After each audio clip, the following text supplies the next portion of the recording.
Hey guys, and welcome back to a Non-League to Legend. Today we've got the final two games of the league season against Leicester and then Newcastle. Since you were last with us, things have been going okay. You were here for the Villa and Tottenham matches. We then beat Wolves. We then get beat 2-0 off of Man City.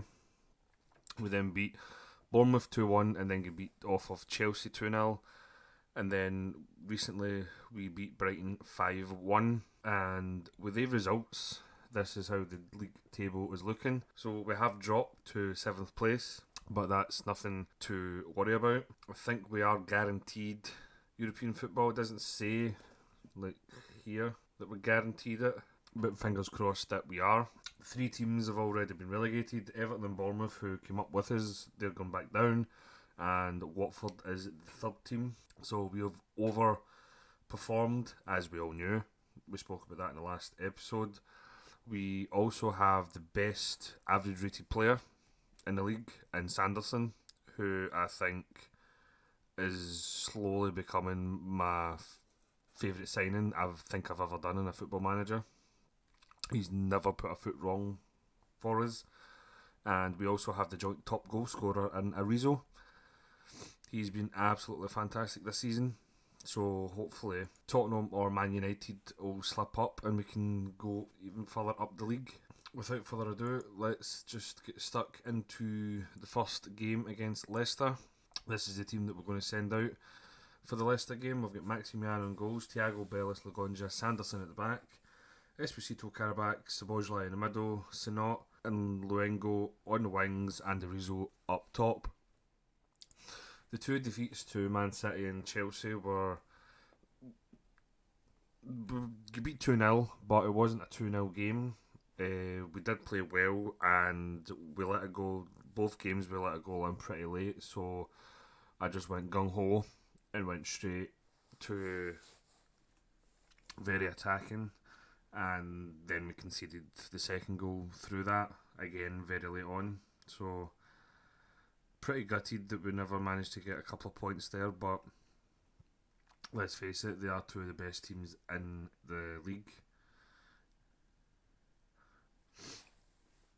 And that was an awesome cross from Sanderson to the back post where Sinot was there for his 3rd goal of the season.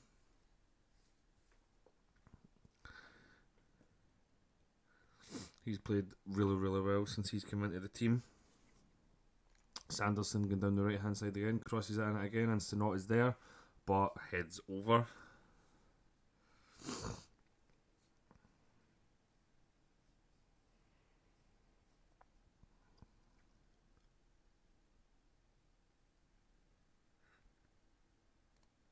That was unlucky there, that was a good corner. Tried to flick it onto the back post, but it just went wide. But 1-0 against Leicester at half time. Everything seems to be going pretty well. We have moved up into 5th place, but Tottenham and Man United do have games in hand on us, so I'll expect them to win their games. And with it being 60 minutes, we'll make the usual subs. Luengo's not playing well, so we'll bring on Antony. And I think we'll bring on Musset for Thiago as he is on a booking. Don't want one of the defenders sent off. I think we'll make another sub. We'll bring on Marcus Hall and we'll bring on him on for Sinot.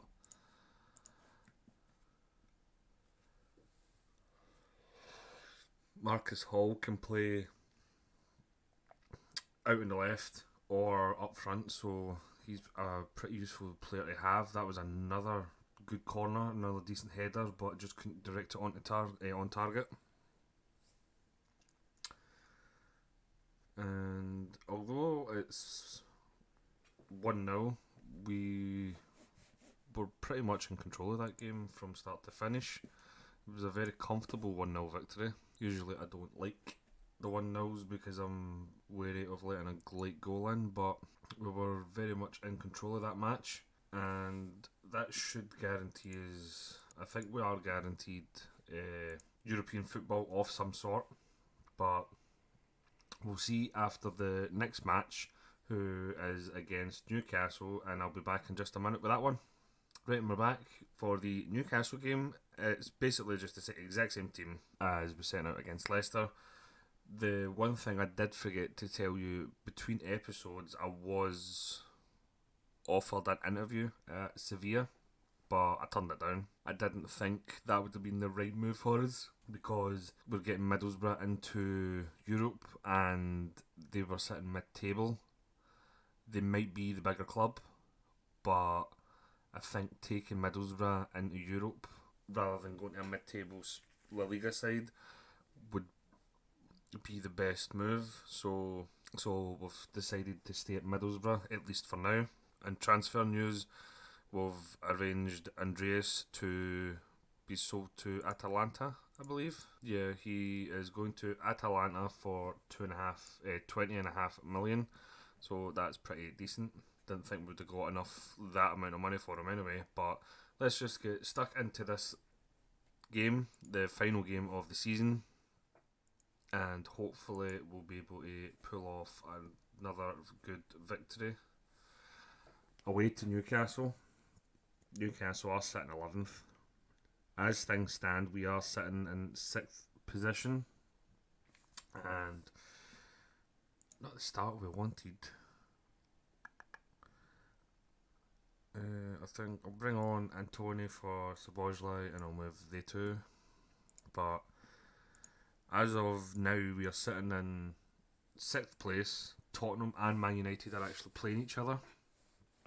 So if Man United win, if we better their result, then we leapfrog Tottenham, and so do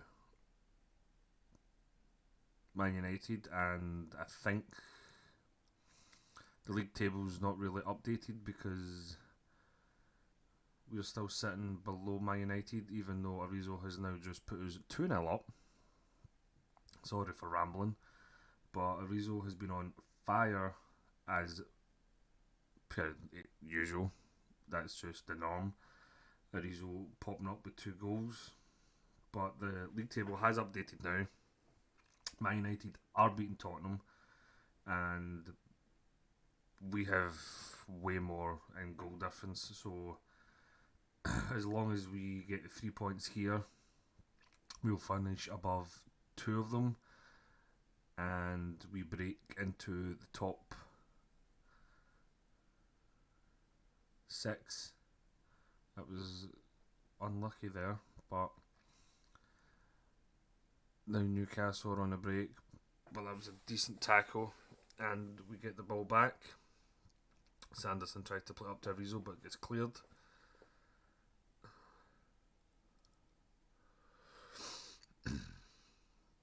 Newcastle do have a decent side. I'm kind of surprised that they're that far down the league table. That wasn't the best goal. That was kind of pinball in the box, but they do have a really good side, so I am surprised that they're sitting mid-table.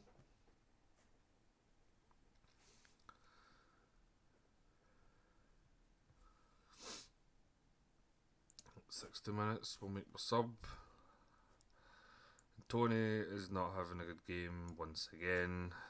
Hopefully next season he can find his form.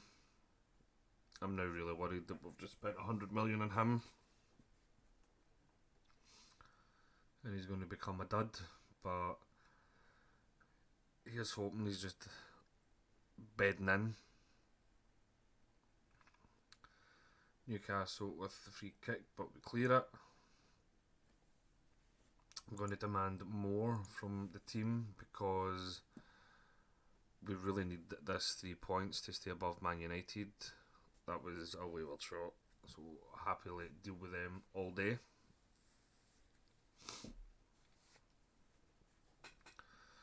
And in the last couple of minutes,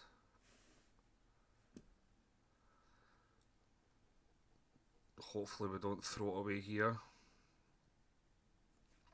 Loengo picks up the ball at Rizzo now. There was a couple of dodgy tackles in there, but Obert's there, and Obert slots it home at the back post. That should be it done. We should finish 5th now, and we do. That was a decent victory for us. I'm really glad that we managed to get that goal at the last second, because I was fearing the worst. But there is the confirmation. We have qualified for the 2027 Europa Conference League. So that, in my eyes, is a pretty successful season. Played 38, 72 points. That's a fantastic season. Any team would be happy with that, let alone a team that's just newly promoted.